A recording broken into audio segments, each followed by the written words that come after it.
at about 7:20, 7:21.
Live stream on. We're good. Thank you. Probably don't say enough in public to our IT people. Thank you so much for managing all of that. So President's Report's next on the agenda. Obviously, this is something I like to talk about. Love it. So many great things happening. But in this time, acknowledging all the great things happening, I do want to acknowledge the challenges that our students and staff are facing. It's been a challenging year, and we know that. We hear it. And despite that, to express gratitude to the staff for pressing forward.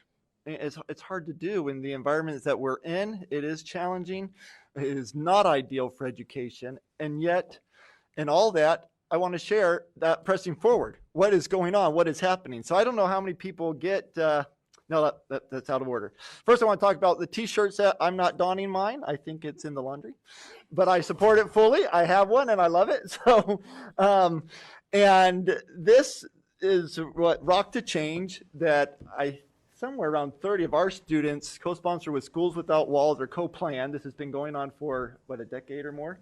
Wonderful, incredible event. It sounded like it was incredibly successful, and I believe Dr. White attended part of it. Would you like to just tell us a little bit? Or myself and Miss Kostick started the morning off there, and yeah, it was over 30 of our students paired with School Without Walls, and they got delayed a year because of COVID, and it's completely student run. I mean, Miss Weissar does an amazing job supporting them, but this is our students planning it, and they plan a whole day, and it's action-based and planning-based.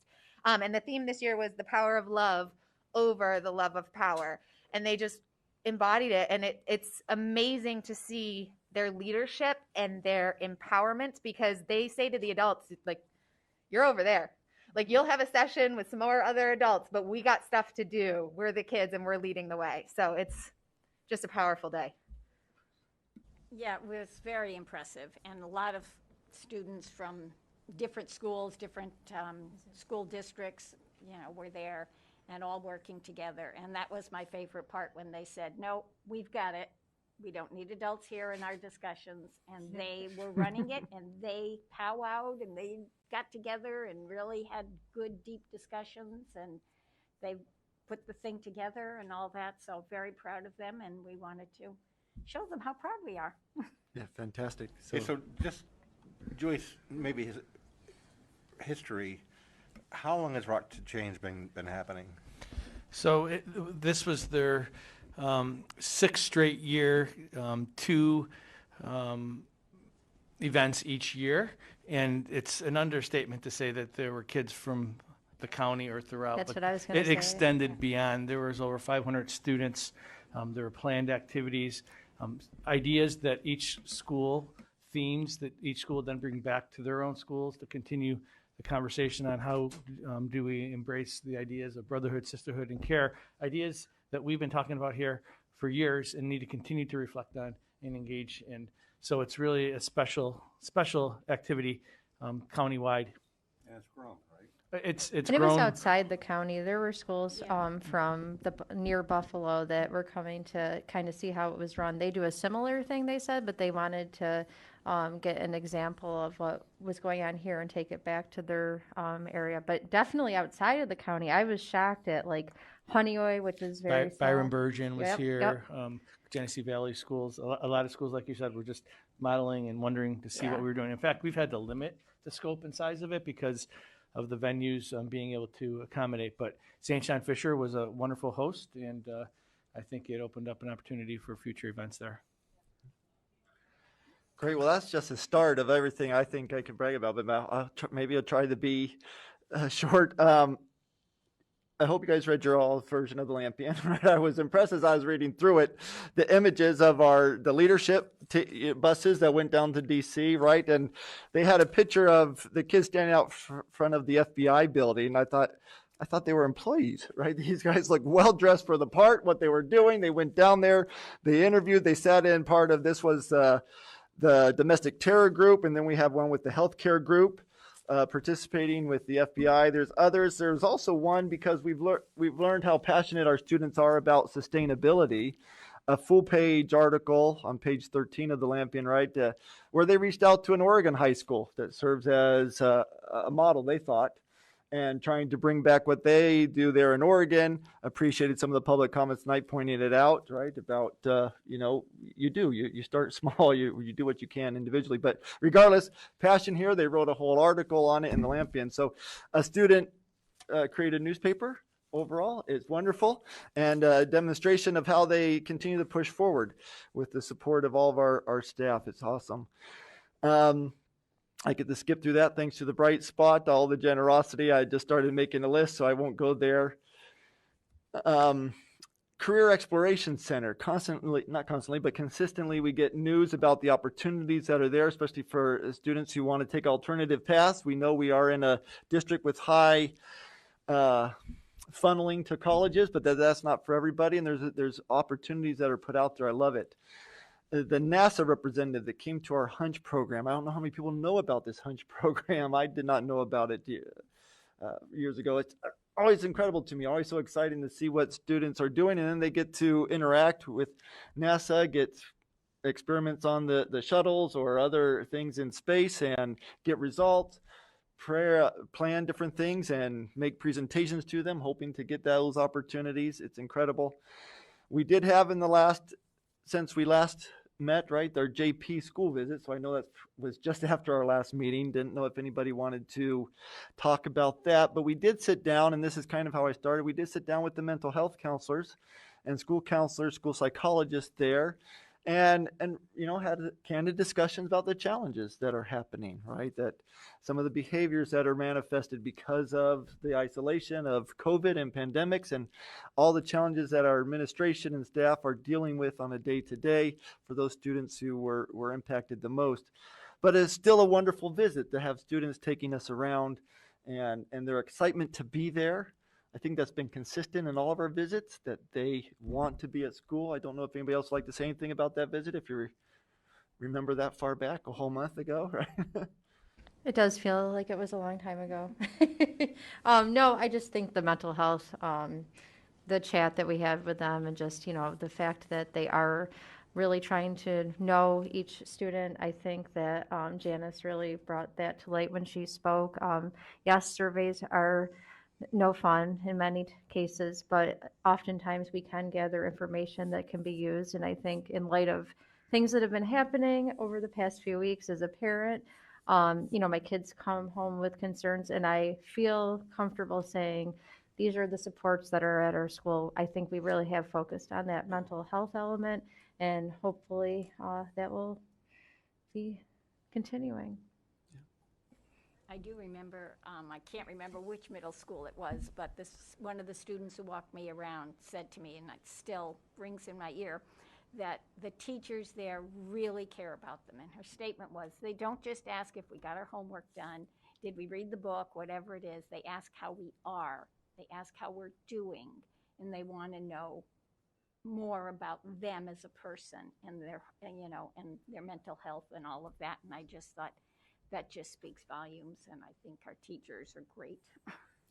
One student said it, but the others quickly agreed, as I recall. Yeah. Right. Yep. Yeah. So we're grateful again to our teachers, our staff. Thank you for the love in this challenging time that obviously the students are feeling. We're grateful. You mentioned surveys. They were mentioned also during public comment. I had the comment on that because reading that, and there's a lot to read in terms of the surveys, but this is really good information for the reboot of our strategic plan in terms of when we first did our strategic plan about not quite 5 years ago, we did not anticipate COVID. We did not anticipate the impact that a pandemic would have of remote learning and some degree of isolation. So there's a lot there for us to recalibrate. It's grateful, Brett, for thank you for leading us through a reboot, and the people who are participating on our different committees. Really good information that's there. But to set expectations, I think for us as a school board and community as a whole, I was talking with my niece who works at the vaccine research group of the Mayo Clinic. We had Dr. Kennedy here, who's the co-director of that group, and a year ago, August. And as I was talking to her over Thanksgiving, she reminded me that, take a deep breath, yoga breath. Pandemics are 3-year events, typically, right? They are 3-year events. We are coming up on 2 years. And so to set our mental, it's a possibility that this goes on. It could be a little longer, it could be a little shorter, but the variants and things that it takes to go through, looking at the history, the vaccine research group was reminding us that, okay, just steel ourselves, prepare our backs, and, we'll continue to forge forward. But I appreciate with that the thoughtfulness of the community that observed just over the last couple weeks. The town did a drive-through pickup home test kits, and then we did ours last night. The line at one point extended here from the high school bus loop all the way down past the transportation center. Says something about the seriousness of the community in terms of taking this into account. The idea is to keep themselves safe and other people safe. That we exhausted everything, planned to go to 7, but we're closed before 6. Is that right?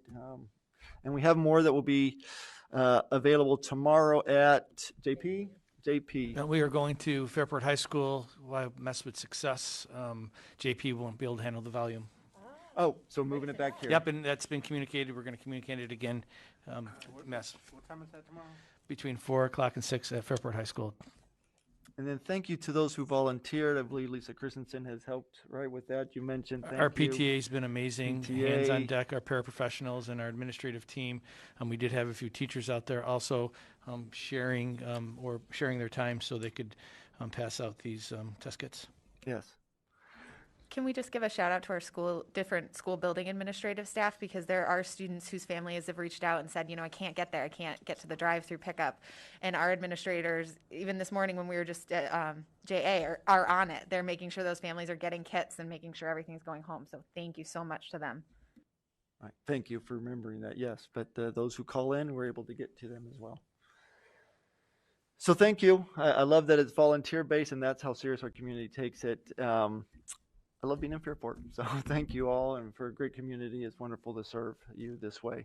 And with that, I will give the time, Brett, to you for the superintendent's report, or Mr. Provenzano. Thank you, and happy holidays to everybody. I hope everyone has a wonderful and joyful holiday season with your loved ones. It's a special time of year.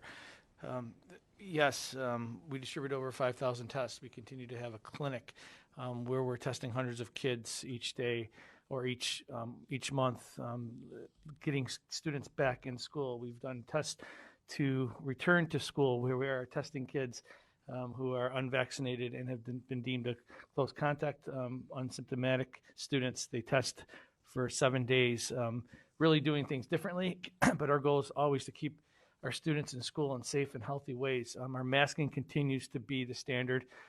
It is, mandated by our governor. There's not a lot of wiggle room with that. I think it speaks for itself, but for good reason. The Omicron variant is alive and well, and it's coming in fast and exponential ways that it's really concerning. Our number one priority has and will continue to be to keep students and staff safe and engaged in our programming. We know that our schools are safe places.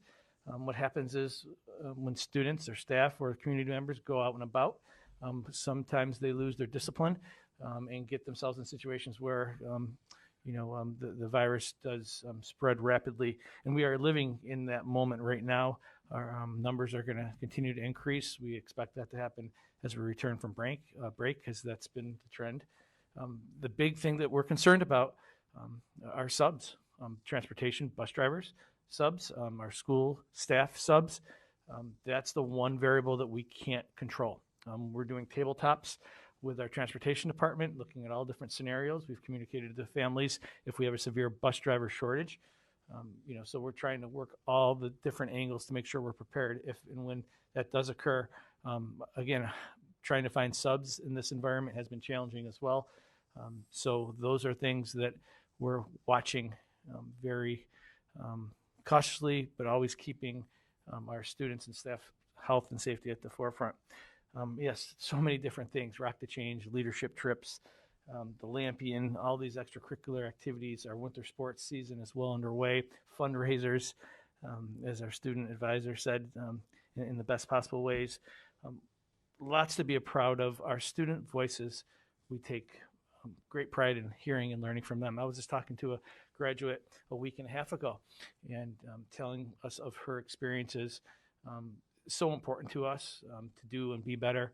To the students who have graduated, We are always talking to them about their experiences and what they realized and what they realize now as they've been out in the world. And that's how we program. Our Board of Education listens and learns and sets their vision and goals and expectations around what we share. These surveys, we care about our student stories. And I think that right there speaks to why we are always sending out surveys and why we're trying to do our best in resetting a strategic plan that meets the needs of all of our students. So I'm looking forward to being a part of that as we move along here, and you'll be hearing more. This is my last one of the year, so I'm getting it all in, guys. So that's just, I want to share this right here. We have students who actually participate in a BOCES program, our partner. WBER is a radio station, and they're creating PSAs, public service announcements. Hi, I'm Sophie, a student at Fairport High School. Have you ever seen a parent put their child on the bus on the first day of kindergarten? After years of poring over what type of car seat to buy, how to buckle their child in safely, which booster to choose and when, they now put their baby on the bus to be transported by somebody else for the first day of school. Parents put a great deal of trust in our bus drivers. What an impact a bus driver makes ensuring the safety of our community's children. At the Fairport Central School District Department of Transportation, there's a job ready for you. Become a Fairport bus driver with flexible hours, a strong work-life balance, great pay, and a chance to make an impact on so many lives. More information is available at 585-421-2025 and on the Fairport website at fairport.org under employment. I got to show the other one. Hi, I'm Ryan from Fairport High School. Do you enjoy flexible hours including summers and vacations off, $20 an hour pay, full-time benefits, and giving back to your community? Become a partner with the Fairport Central School District as a bus driver and experience a rewarding job while making a positive impact on the lives of parents and children. Openings available immediately. If you're interested, please visit the Fairport Central School District website at fairport.org or call at 585-421-2025. So we've heard it a few different times, and rightfully so. Many community members wonder and ask, and it's a great question, what do our students do academically? What can they have to look forward to? Again, we've heard it through our student advisor. We heard it through Board President Forsgren of all the great opportunities. These are just some examples that there's so many wonderful things to enrich and to provide students meaningful opportunities to find their true self, to be the best version of themselves so they can plan for the next stage in their life. We talked about the NASA Hunch program. It's high school students united with NASA to create hardware program, right? Our students are interacting with NASA experts, engineers. Their materials, their designs end up on the space shuttle. That happens right here in our school district. We'll be talking more about that in the near future. We just had a NASA representative, actually one of the founders, co-founders, as Mr. Forsgren said, Stacy Hale from NASA, came and started talking to students about their designs, asking them questions. I don't understand a thing these students are saying, honestly, and it's okay. But they're very patient. They explain it. Talk about enrichment and higher level courses. And it's a multidisciplinary approach. You have, your engineers, your computer scientists, people who love working with their hands and robotics. So there's our artists. It's a complete multidisciplinary design team. I think there's about 21 students in this class, and it's been going for several years here. And we're one of the only schools in the area that has a NASA Hunch program. So we'll be talking more about that as we get through the new year. How are your students doing academically? We talked and hear a lot about learning loss. Social emotional learning has been our priority. It's the right priority. It's where our focus needs to be. But we also talk about academics. We want to know how our students are performing academically. You're going to hear a little bit about the NWEA, or MAP is another way to learn about how our students are performing in the K-8 and sometimes in the 9th grade grade levels. It's an adaptive tool that helps us understand student achievement and growth. So students measure their growth against themselves. They get to see themselves at a point in time. It creates a personalized assessment experience by adapting to each student's learning level. So we can start at the same time, but we can be taking completely different tests based upon how we're doing. And it measures your prowess in respective standards.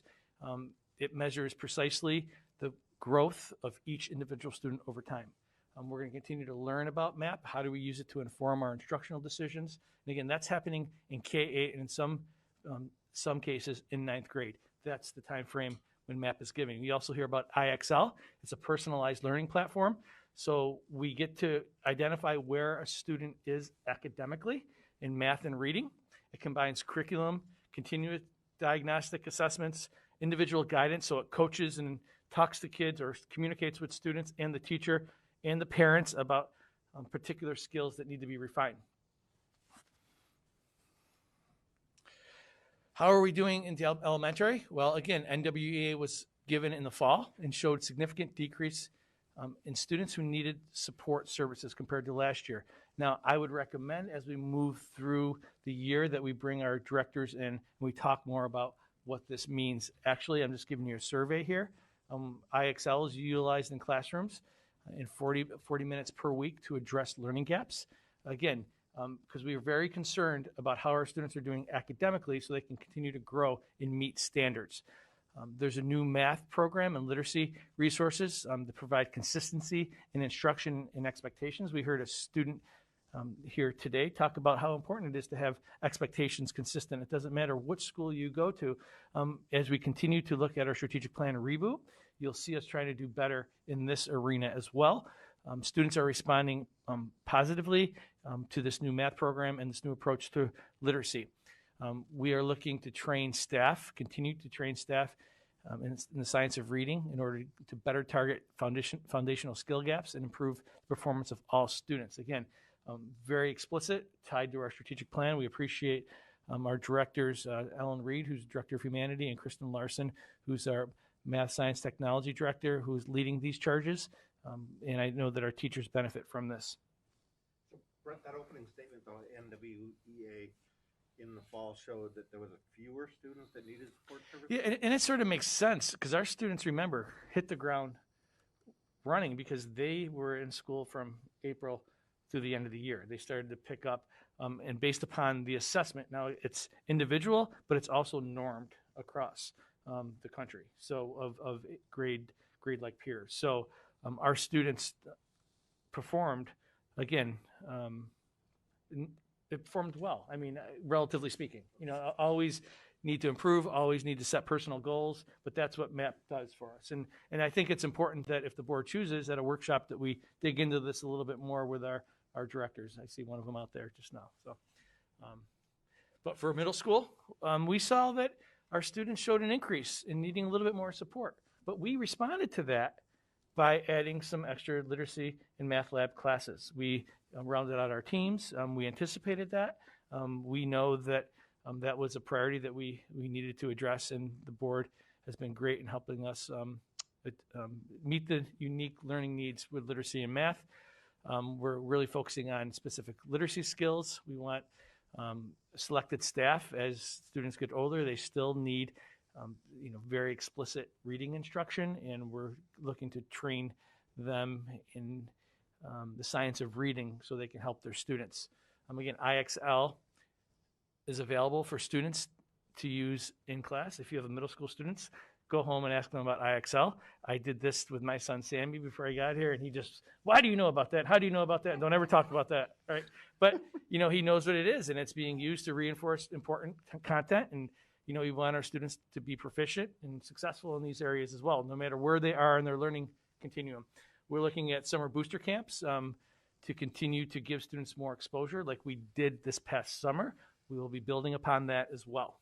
So again, academically, elementary, middle school, we have high expectations to provide all the support these students need to continue to grow and be better. But we also, at the high school level, we have students using the IXL program. It is tailored, again, to meet specific needs. Algebra teachers have revised their pacing to better support students throughout the course. Literacy lab instruction, again, has been shifted to focus on addressing foundational reading skills. You'll hear about that training, continuing that training about how do you attack reading, especially when you get to the secondary levels, how there's specific strategies and moves that we could do in the classroom to support literacy. We have a learning recovery program that has been put in place quarterly to support students So those students who are struggling, we're giving them booster sessions and an opportunity to achieve and meet standards and meet graduation requirements. So learning is alive and well in our schools. When we talk about all these wonderful extracurricular programs, we talk about our elective programs. These are wonderful opportunities to engage students, to enrich students, and I'm proud to be a part of it, and we'll be talking more about it as we move forward. That is my final report. It rounded out the year, of all the great things that we're doing. I am so blessed to be a part of the school district and working with this Board of Education and our wonderful community and amazing students and our staff. I think it's been said multiple different times, behind every great experience in our school district is a caring Fairport educator. So I'm grateful to serve alongside of them as well. Thank you. Thank you. Hey, Peter? Yes, sir. Just before we jump into the regular part of the agenda, before these guys leave, right here, see, I'm pointing at you, right here, these guys and that young gentleman right there. I was super excited to talk to these guys out in the hall on break. Like, I think it's awesome that we have young people here at the meeting, and they're learning about the process and about what school boards do and about the education. So I think it's great. Thank you for being here. Appreciate it. One thing we did before we started the meeting tonight at 5:30 is we took a tour of the new science wing upstairs. And that's a gift for you guys. Like, when you're here at the high school and you're in science class, you're gonna be in some unbelievable, fantastic classrooms, right? With, new desks and chemicals and gas and all the, Safely, by the way, safely. No, it's really awesome. I mean, and listen, we can take you right now on a tour through the old rooms, and you can see the decrepit nature of those, and then the new rooms, and they're really fantastic. You guys, I'm so excited that you're going to benefit from those rooms, and it's going to be great. Yeah, I think that speaks to the investment that the board has made in our schools and our learning environments. We also went through the cafeteria where there's going to be multiple different learning environments and opportunities to meet in large group settings, rooms to meet with students and teachers. Again, that's part of the excitement. And dishwashers. Yeah, I'm gonna keep on talking about the gas for those guys, right? No, it's gonna be great, and you guys are gonna benefit from it. And that's what really the investment was all about, was you guys. So, excited for that, and thanks for being here. Yes, thank you. Have a great break. But you said thanks to the board, thanks to the community, because ultimately it comes down to our next part of the report with Mr. Matt Stevens. How do we pay for all these different things? And our finances are always, I find, very exciting. Most people don't agree with me, but Mr. Matt Stevens, I know. So. Mr. Stevens, please. Great, thank you and good evening. Yeah, I would agree. The exciting part of the money side of things here. Tonight we have the Treasurer's Report and investment update for the month of October of 2021. On the general fund, we had a beginning cash balance of $53.2 million. Receipts of the month of $61.8 million. You can see there it's mostly related to tax receipts from both the town and county. Then we had disbursements of the month of $10.3 million. For an ending general fund cash balance of $104.7 million. You'll notice in these months it's when we had our highest cash balances due to the tax collection throughout the year. We do have state aid that still does flow in throughout the school year. Of the 104.7, we have approximately 102.1 invested in a mix of money market, insured cash sweep, and CDARS accounts. It's about 98% of the funds there. Overall, in comparison to last year, very consistent. It's a cyclical cycle for school districts in terms of the cash flow, money spent throughout the year. Revenues and expenses, which is more of a non-cash basis, but receipts over the months of the school year align fairly similar to prior year as well. Revenues of over $82 million in 2021, $78 million in 21-22. It's actually a recode we'll see in a future month of lottery aid received in September over to the revenue, so actually closer to $85 million. Expenses, $29.9 million prior year and $32.7 in current year. So very consistent throughout the year for the school. I did want to also talk briefly about school lunch. That's kind of been a topic as we move throughout the year. Here you can see there is a cash balance in October of $182,000. Of that $182,000, general fund actually has loaned school lunch $100,000.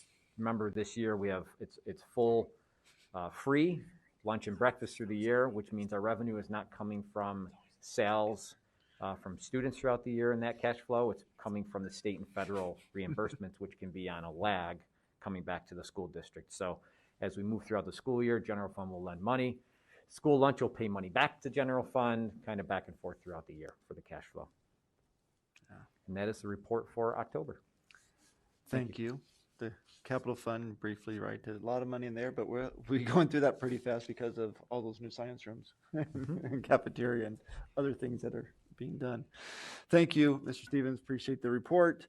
That takes us to the consent calendar. As a reminder, if there's any item within the consent calendar you'd like to discuss, the consent calendar itself is not discussable. So you need a motion to remove it from the consent calendar. So if I just have a question about one thing, do we have to pull it, or can I just ask the question? Well, it'd be breaking the rules, Mary Kayla, or Dr. White. But we haven't yet got a motion. You want to ask Matt about the treasurer's report? It's not in the treasurer's report. It was in the school tax summary. I'd just never seen one before, so I just had a question. Oh, it's definitely related to the treasurer's report. Okay, it is pretty related, yeah. Matt, on the school tax summary, when you open it up, on the third page, it talks about uncollected taxes. So And then it says uncollected taxes returned to the county. yeah, so every school year, so our tax collection for the school district runs in the fall, September, October timeframe. Then the county does collection on behalf of the town, of which if you see in the treasurer's report for the month of October, you see the county did issue some installment payments to the school district. Then when all is said and done, any uncollected taxes through that time frame get re-levied on the county and tax bill in January, and those funds come to the school district in April. So that uncollected taxes you see there, 5.2 million, it's a combination of both the installments surrendered as well as any full payments that were surrendered. The county will then collect that on the behalf of school districts. It's across the state, this process works.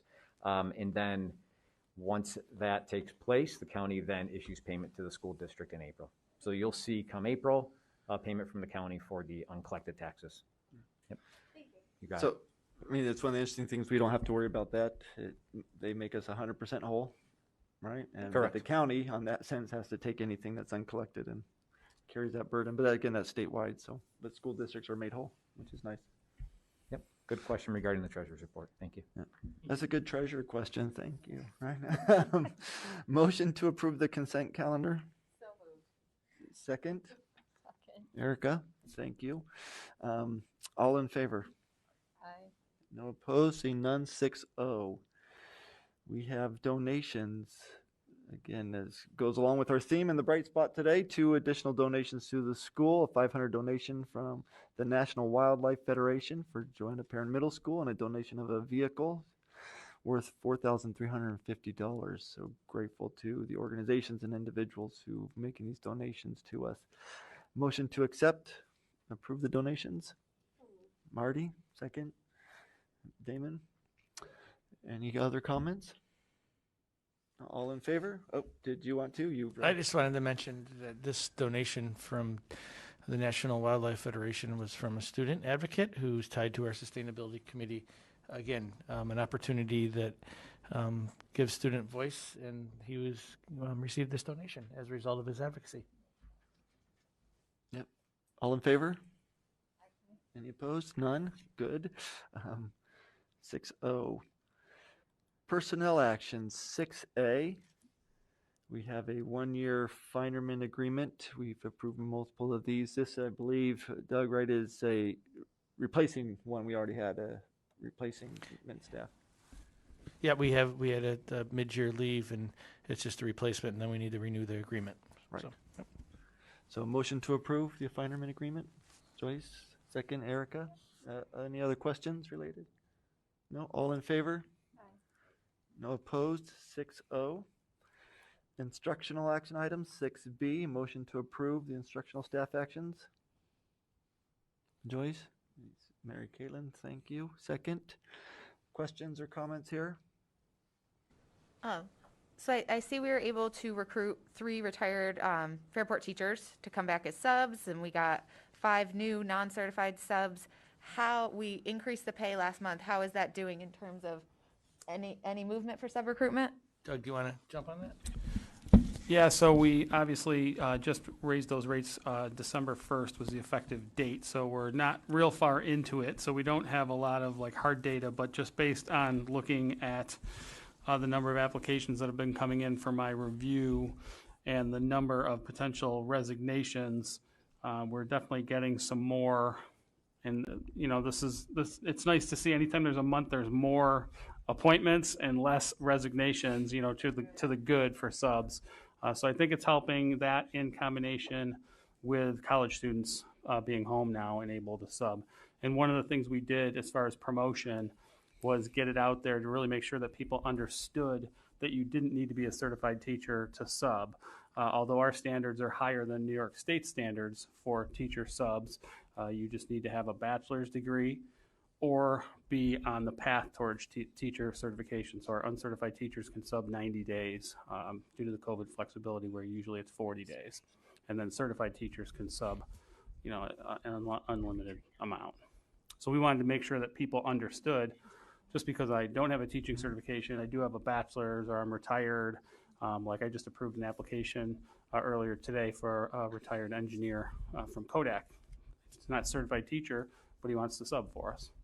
And just really wanted to make sure people understood that that was an option. Other questions? All in favor? Seeing no, or 6-0. Very good. 6C, non-instructional civil service, motion to approve. We heard from one parent tonight going through many different staff and individuals, the paras, teachers, and others who have impacted their children. This is where we always have tough time turning over. I still don't understand the reason we have to accept or approve. I would deny them all.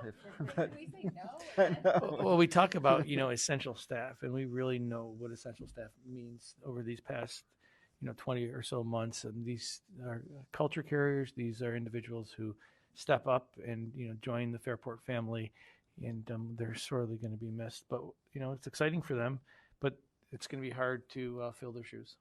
Yeah, but we do. You're right, though. We met the first year teacher today, I believe, walking around, and overall just fantastic, right? So others step up, thankfully. Young people move in, take our places. All in favor? Just one more comment. We did see the update on the transportation bus driver recruiting efforts that you're making. And it looks like you're making good progress. Got some in the queue potentially, and then you have a new director of transportation, Mr. Kidd. He's impressive. So feel like we've averted a crisis anyway for now.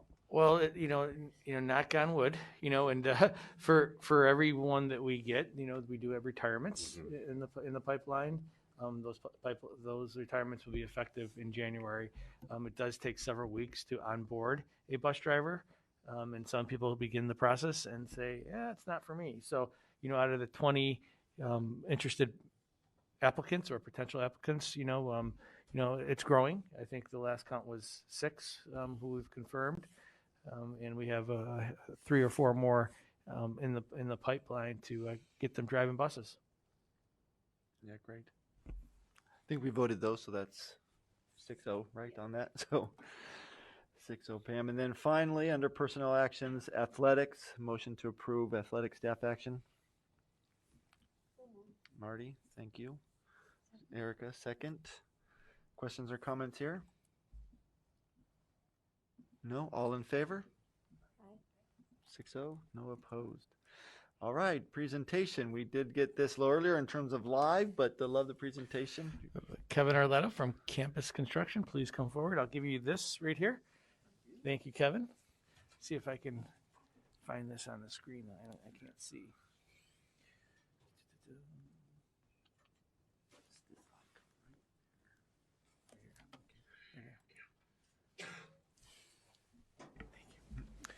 Alrighty, good evening. Here is our November capital project update over here at the high school. So here's a look at the overall financials. We won't run through each line item, but these are the different financial components that make up that $56 million referendum. So through the month of November, the district has approved just over $242,000 in change orders, leaving us 3.2 left in the contingency We spent just a little bit of our allowances. We still have 212,000 left in there, and based on contractor pay applications, the project's approximately 24% complete.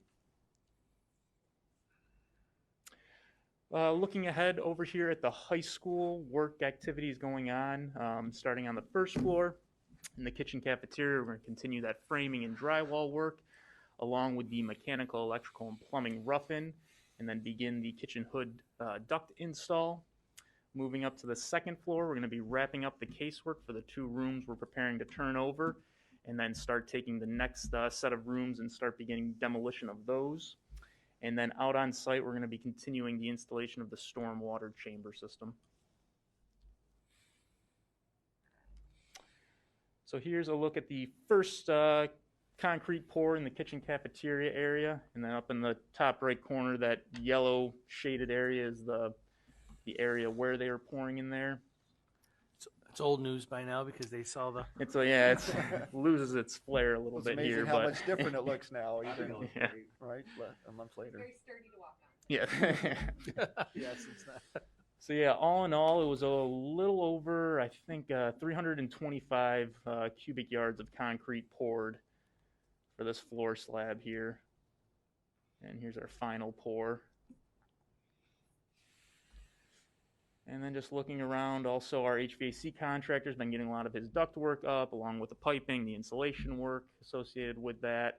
Now with all the floors poured, our framers have been out there starting to frame out spaces inside the cafeteria. And here's a look also at some more framing. Again, these are the breakout spaces, and then just behind that is the faculty area. And then here's a look at the kitchen storage room. Here's a closer look into that faculty lounge. And then some of the soffit framing beginning on the perimeter of the cafeteria. And then up on the roof, here's the mechanical penthouse. That's what it looked like. That- That's what I was trying to show you. Yeah. And then up on the second floor, some of the science classrooms and all of the utilities roughed in for the casework. And out on the site, these are the relocated softball dugouts, the existing dugouts that we moved over to the JV fields because we'll be getting new ones with the project. Showing the need for good drainage. And then here is the site timeline. It goes by really quickly, but you get that dugout over the baseball field. Tough to see.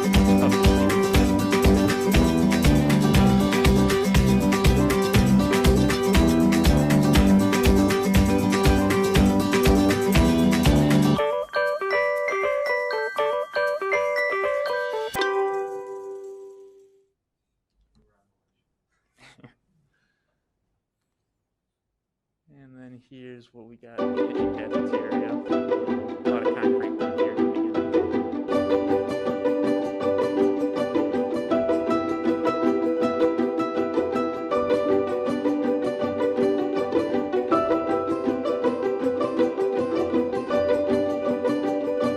Here's some of the framing of those breakout spaces, bathroom, cafeteria.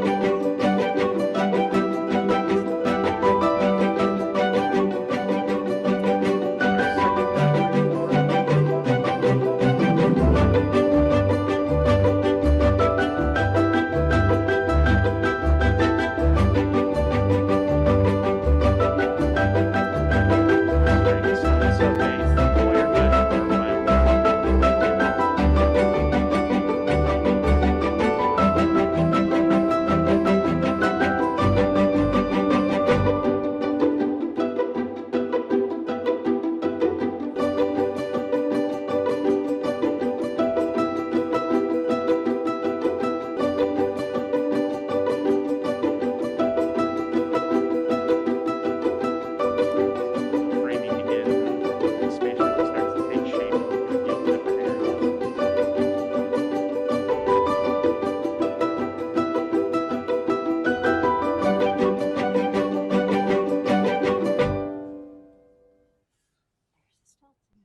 Do you actually play that music during the day when you work? It's happy music. We rotate around a couple of songs just to keep it lively, but yeah. Oh. Are there any questions? Just a quick one. Why use framing for certain walls and then for the storage area you use concrete blocks? What's the just different aesthetics or? Fire rating for one with what's being stored in there Okay. for the kitchen storage mainly, yeah. Dry storage is the food service area. They want to make it also more room-proof. Oh, yeah. Shoot through drywall, less likely to chew concrete. There's refrigeration in the freezer. Well, thank you. Alrighty, thank you very much. Thank you. Thank you. Great. Have a great holiday. Thank you. Yep, to you all, happy holidays. Thank you. Fantastic. Tonight. Really good. Okay, we are to board discussion action items. 8A, policy first read. Just one policy on there, policy 6160. Need a motion to approve the first reading. Erica first, so moved. Second, Mary Kaylen. Questions, comments about this? No? All in favor? Any opposed? None? 6-0. Then the second reading, those we saw last month on the first reading, motion to approve. Damon first, Erica second. And questions, comments about these? No? Seeing none? All in favor? No opposed? We're 6-0. School-sponsored field trips. Motion to approve the following field trips. Joyce? Mary Caitlin? Questions, comments? I have a daughter just went on one. They love being back out there again. Yeah, right? I agree. It's great that we can have these. All in favor then? No opposed? 6-0. And extra classroom activity at Martha Brown for a history club. Motion to approve. Erica first, second, Marty. Questions or comments? No? Yep. I mean, my only comment is when we see these requests come in and we read the description of what they're about, it just makes me wish I was back in school because they're so interesting and awesome opportunities for our kids. Yeah. Well, then, if I could, then examine how art, pop culture, music, sports, etc., are representative of history. Right? This is a club students want to have. So fantastic. And the other comment is that behind every one of them, there's an adult advisor, teacher, supervisor that really is committed to the kids and exploring their interests. So I appreciate that as well. Absolutely. That they support what the students have interest in. So all in favor of approving this club? Any opposed? None? 6-0. And then Fairport High School club fundraisers.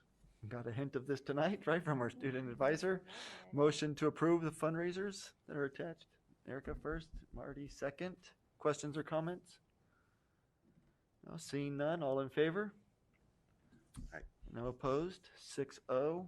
And then we do have a change order. Saw a little bit of that tonight for the current project. I need a motion to approve the change order. Can I get the motion? Mary Kaylen, second. Second. Erica, very good. Are there questions or comments about this? What it is? Everybody's okay? No? Oh, everybody's okay. Okay, all in favor? We're tired. Oh, okay. No opposed? 6-0. And then that takes us to board comments. I will here at the end myself just add in, although I've spoken a lot, indeed happy holidays, Merry Christmas to those who celebrated. Hanukkah, as we noticed, was very early this year and past, but Kwanzaa, there were others that were listed by a public speaker, so many. Hopefully happy holidays to all. Enjoying the time and the break. Other board members like to make any comments? Mary Caitlin? I just wanted to give 2 committee updates. So I serve on Diversity Council, and there is now 101 community members that have asked to join this council, which could be a little overwhelming. But Dr. T and Mrs. Weissar are on it, and they have broken us into areas of interest and given us very manageable goals to achieve. So I'm on the data group, and We spent our first meeting looking at Fairport demographic data and how do we better understand our students. We're going to break into the survey data and make some recommendations on that. And so we're, a group of 12 really diving into this to make recommendations for the district as a whole. And so you can kind of pick your area of interest, but I think they've just done an exceptional job kind of organizing this group. I know both Joyce and Marty serve as well on different groups, and I'm just very impressed. Yeah, I'm on the curriculum portion of that, and we're just getting into that. And I just want to say this committee is so well run and organized. As a whole, the subgroups, we slowed up a little when we were out of school, but not completely. They Zoomed us. It is moving, and it's very well run. Thanks to everybody who's a part of that and in charge. No, I love it that the size allows then more with the subgroups, more to get accomplished, it seems Yeah. like, right? So that's fantastic. I was able to attend a safety and security meeting this week at Minerva Land, and a number of people here, Brett and Matt and Aaron, was zoomed in to the meeting along with Sheriff Farina and Becky Short and a lot of people from the district, PTAs and so forth that will participate in the committee, and it was really excellent. I'm always impressed that and a number of us have been there before. We spent a long time talking about the tragedy that occurred in Michigan and lessons that were learned in our district and how we would adjust or handle a similar event, and we just talked about specific ideas around that. The main theme was really proactive engagement with our students, and through the surveys and understanding the pulse of our student community, and then see something, say something within the community and within the student base and teachers and staff, and trying to really stay ahead of this and engage with students that are struggling before there's a problem like this. I think that's just so critical. And then we went on to talk about the Smart Bond project, $3.2 million, and we talked about different phases, phase 1, phase 2. There are supply chain issues that are putting some, I wouldn't say hiccups, but they're putting challenges in place to get components and material to get the project done. But we're on a good path, and I think things are going well. Oh, sorry. Matt and Aaron can obviously give more detail than I could, but I felt good about being there. Is there a way we could do a security update for maybe one of our workshops? I know we have a lot on our parking lot for workshops, but I'd love to read like our most recent security audit and learn kind of where we're going. We've done a lot with our security audit. I'd be glad to bring it forward and walk down that path, because I do think it's something very important for our district to consider. Is how do we keep people healthy, safe, and engaged? How do we make sure that we're doing all we can, and from a best practice standpoint, our community expects it, our kids, our staff, our families. How are you coming with interviews for the security director position? We're moving through that process. We're going to continue interviews after the break. We've had a good pool, and we'll look forward to bringing forward a candidate sometime in January. Thanks. I just wanted to share one other committee update. So I'm also on code of conduct with Erica, and Ms. Miles and Ms. Weissar we are completely revamping this code of conduct and giving it a facelift that it has not had for ever. I mean, it was very dense, and it wasn't very applicable and user friendly. And we meet every month starting in August, and we've really spent a lot of time diving into exemplar code of conducts from other districts that give us great ideas, but making them fit Fairport. So we're now at the point where we've kind of drafted a lot of things, and they're writing the first draft. But what I'm really excited for in the spring in the process is that it's going to go out to so many different stakeholder groups, get feedback, be drafted again. Go out, get feedback, be drafted again, so that it's a document that we've all had buy-in into, and we've all made fit what we expect of our students. So I really liked a few other districts don't just call it their code of conduct. They call it their code of conduct and character. So we're moving not just as a reactive punishment, we're moving to who we want our students to be as people. Yeah, and I would say there's great representation from a variety of groups, from students to the transportation department, from people just within the community that wanted to participate. And I think everybody kind of has a different opinion and view, which is great. And yeah, I agree. The going out, coming back is going to make a great impact so people have buy-in and really understand what it's all about. And that's why it takes a very long time, not just a month. I also have just a quick comment. I'm legislative, as you know, and we did some Zoom meetings with several of the state senators, state assembly members, so we touched on a lot of topics. Zoom is not the best way to do that sort of thing. I can't wait till we could sit in their offices again. But one of the things that we did get an update on was we had met with Joe Morelli, who had promised to speak to Secretary Buttigieg about the bus driver situation and everything, because some of the difficulties are federal mandates and some are state mandates. And he did meet with him, and Secretary Buttigieg said that, he promised him that he will be looking into things and knows specifically what our issues were, and will probably, try to move forward on some of that stuff. So we'll see what happens with that, but it's nice to have connections along the way and have a little pull, because we know Joe Morelli so well from all of his years as, state, and so that helped to get a little in there. Yeah. We hope that comes to some fruition. Thanks for Oh, meeting with them. The date for the legislative breakfast was put out there. Yes. Not sure if Yes, that's going to it happen, was. but it's We're not sure. there anyway. Probably won't. Yeah.